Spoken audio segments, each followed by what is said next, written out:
নমস্কাৰ মই আজি জেং বিহু সম্পৰ্কত দুআষাৰমান কথা ক'বলৈ লৈছোঁ। জেং বিহু সম্পৰ্কত বিভিন্নজনে বিভিন্ন ধৰণৰ মতামত দাঙি ধৰে। কোনোবাই কয় যে জেং পুতি লোৱাৰ কাৰণে জেং বিহু বুলি কয়, আৰু কোনোবাই কয় যে চেংনাং শব্দৰ পৰা মানে জেং বিহু মানে অপভ্ৰংশ হৈ পিছত জেং বিহু হৈছে, চেং শব্দৰ পৰা জেং হৈছে, এনেকুৱা ধৰণে ক'ব বিচাৰে। প্ৰকৃততে মই বাস্তৱ অভিজ্ঞতাৰ পৰা যিখিনি পাইছোঁ সেইটো নহয় বুলি মই ভাবোঁ। যিহেতুকে আমি ডেকাকালত মোৰ জন্মস্থান চৰাইদেউ জিলাৰ অন্তৰ্গত সৰুপথাৰ গাঁৱত, তেতিয়া আমি ডেকাকালতো এই গছতলৰ বিহু চাই ফুৰিছিলোঁ। 1983 চনলৈকে এই গছতলৰ গাভৰু বিহু বৰ্তমান অসম বিখ্যাত বিহু গায়ক খগেন গগৈ য'ত মানে খগেন গগৈ জন্ম মাজলংপতীয়াত এই জেং বিহু প্ৰচলন আছিল।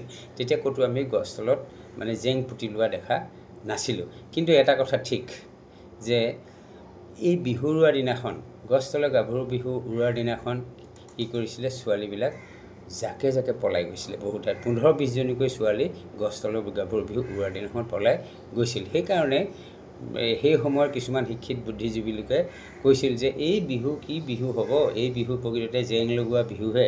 প্ৰকৃততে ই আৰু মানে ছোৱালী পলাই যায়, মানুহক জেঙা লগোৱাই বাৰু জেং বিহু নামকৰণ কৰিছিল। এতিয়া কথা হৈছে কি, সেই যেতিয়া দুই ঘৰৰ মাজত মিতিৰ হয় তেতিয়াও তাক জেঙা মৰা বোলা হয়।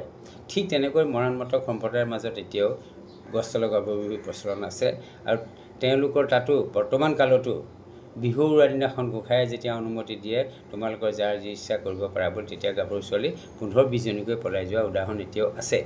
সেই মৰাণমতক সম্প্ৰদায়ৰ মাজতো এতিয়াও মানে এই অঞ্চলত এই গছতলৰ গাভৰু বিহুৰ পৰা ছোৱালী পলাই যোৱা যিটো মিতি হোৱাৰ অনুষ্ঠান, যিটো দুই ঘৰৰ মাজত মিলা প্ৰীতিৰ মিতি হয়, সেইদিনাখন তাক জেঙা মৰা বুলি কয়।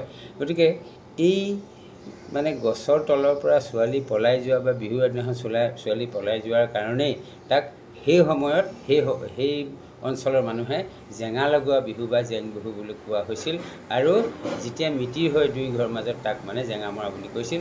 গতিকে এই দুয়োটা অঞ্চলৰ এই দুয়োটা জেঙা লগোৱা শব্দৰ পৰাই জেং বিহু হৈছে বুলি মই ন দি ক'ব পাৰোঁ। মই বাস্তৱ অভিজ্ঞতাৰ পৰা কথাষাৰ কৈছোঁ।